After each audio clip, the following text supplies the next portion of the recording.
Do you know that the richest empire in all of human history was African? Not European, not American, not Chinese, African. And the man who ruled it was so wealthy that when he traveled, he accidentally destroyed entire economies just by passing through them. If you don't know this story, subscribe to African Told right now, because this changes everything you thought you knew about African history. Mansa Musa ruled the Mali Empire from 1312 to 1337. His empire covered modern Mali, Senegal, Gambia, Guinea, Niger, and parts of Nigeria and Mauritania, the largest empire on earth at that time. But size was not what made Mansa Musa legendary. What made him legendary was what sat underneath his land: gold. More gold than any human being in history has ever controlled before or since. In 1324, Mansa Musa made his Hajj, his pilgrimage to Mecca. He did not travel quietly. He traveled with 60,000 people: soldiers, servants, scholars, heralds dressed in silk carrying golden staffs, and 80 camels, each carrying 300 pounds of pure gold. The procession stretched so far that people at the front had already camped for the night before the back had finished leaving the city. When he passed through Cairo, the Egyptian economy experienced something that had never happened before and has never happened since. One man's generosity crashed an entire country's economy. Mansa Musa gave away gold so freely to the poor, to scholars, to anyone who caught his attention, that the price of gold in Egypt dropped by 25% and stayed down for 12 years. One man's passage through a country caused 12 years of economic disruption. His arrival in Mecca was the event of the century. Every trader, diplomat, and scholar in the Islamic world wanted to see this man. News of the African emperor, who was so wealthy he broke economies simply by traveling through them, spread across the known world within months.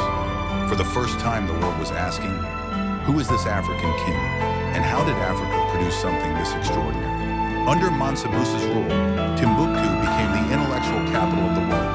The Sankore University had 25,000 students, at a time when the entire city of Paris had fewer than 20,000 people. Its library held over 1 million manuscripts. Scholars came from across the Islamic world, from Europe and from Asia, to study in an African city. Timbuktu was not a desert outpost. It was the center of human knowledge. European kings who heard about Mansa Musa's wealth reacted with something they were not accustomed to feeling: inadequacy. The wealthiest monarchs in medieval Europe controlled resources that were modest by Mali Empire standards. The idea that African civilization was primitive or underdeveloped was impossible to maintain in the face of a king whose single pilgrimage trip crashed North African economies.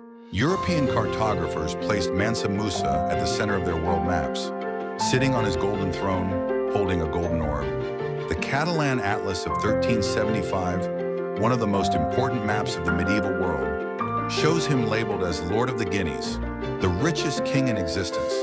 The Europeans who drew that map had never met him. They didn't need to. His wealth was the most documented fact in the medieval world. The economic damage his Cairo visit caused was studied and documented by medieval economists and historians. The disruption to gold markets lasted over a decade. What modern economists have calculated is staggering.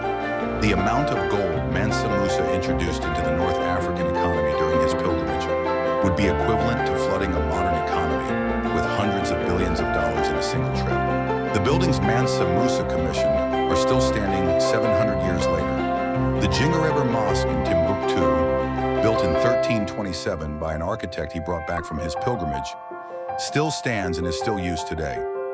His investment in permanent institutions outlasted his empire, outlasted the colonial era, and outlasted every attempt to erase his legacy. The deliberate erasure of the Mali Empire from mainstream history education is one of colonialism's most successful lies. If school children around the world knew that the richest human being who ever lived was an African emperor, that the intellectual capital of the medieval world was an African city, the entire narrative of African inferiority that justified colonialism would be impossible to maintain. So they hid it. The richest human being in all of history.